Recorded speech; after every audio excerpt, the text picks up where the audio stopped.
بسم اللہ الرحمن الرحیم۔ السلام علیکم۔ آج کی کہانی کا موضوع ہے عبرت کا نشان۔ میں اسی موضوع پر ایک طویل مکمل جذباتی اردو کہانی لکھ دیتا ہوں جو آپ کے ذوق کے مطابق ہوگی۔ کہانی کا آغاز کرتے ہیں۔ عبرت کا نشان۔ حصہ اول۔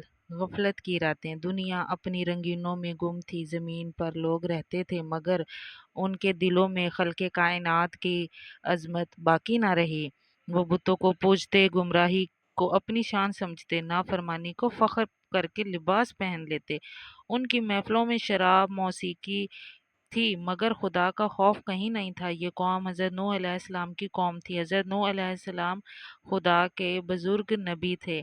ان کی زندگی کا مقصد تھا اس قوم کو خدا کے عذاب سے بچانا، ان کو راہ حق پر لانا، ان کی آنکھیں کھولنا، ان کے دلوں پر دستخط دینا۔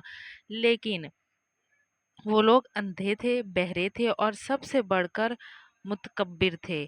حضرت نوح علیہ السلام دن رات اپنی قوم کو پکارتے، اے لوگو، صرف اللہ کی عبادت کرو، یہی تمہاری نجات کا راستہ ہے۔ زمین اور آسمان کی سلطنت اسی کے ہاتھ میں ہے۔ وہی بارش برساتا ہے، وہی کھیتوں کو اگاتا ہے، وہی جان دیتا ہے، وہی موت دیتا ہے۔ لیکن قوم کی آنکھوں پر خواہشات کا پردہ تھا۔ وہ کہتے، اے نوح، تو ہمارے درمیان ایک معمولی انسان ہے، ہم تیری بات کیوں مانیں؟ اگر تو واقعی سچا نبی ہے تو عذاب لیا، ہم دیکھیں گے کہ تیرا رب کیسا ہے۔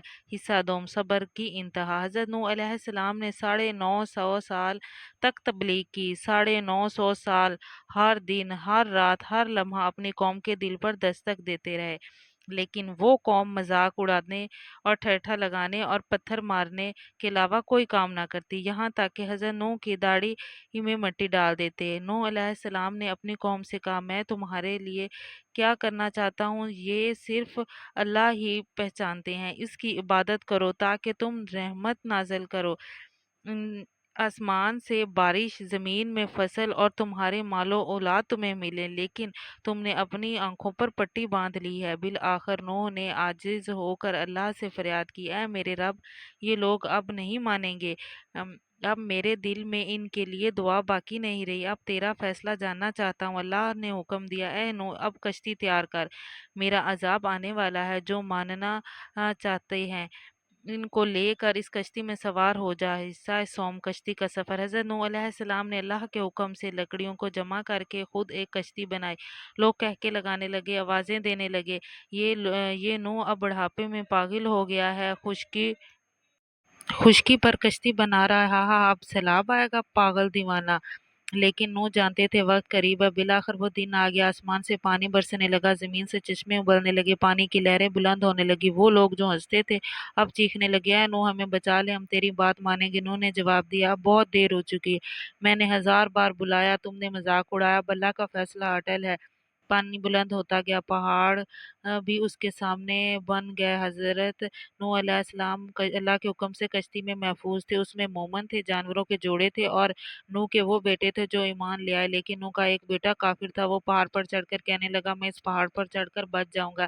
نوح نے کہا، آج اللہ کے حساب سے کوئی نہیں بچنے والا سوائے اس کے جس پر اللہ نے رحم کیا۔ پھر ایک موج اور اس کے بیٹے کو نگل گئی۔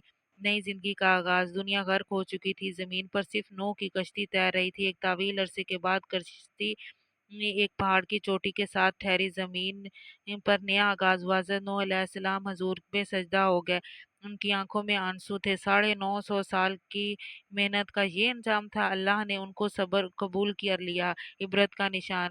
حضرت نوح علیہ السلام کی قوم ایک نشان عبرت بن گئی، ان کی بستیوں کو کھنڈرات میں آنے والے لوگوں کے لیے ایک پیغام بن گئی کہ رب کی نافرمانی کا انجام کیا ہوتا ہے۔ اللہ تعالیٰ نے قرآن میں فرمایا، ہم نے تم کو نشان عبرت بنایا ہے ان کے بعد آنے والی سب کے لیے۔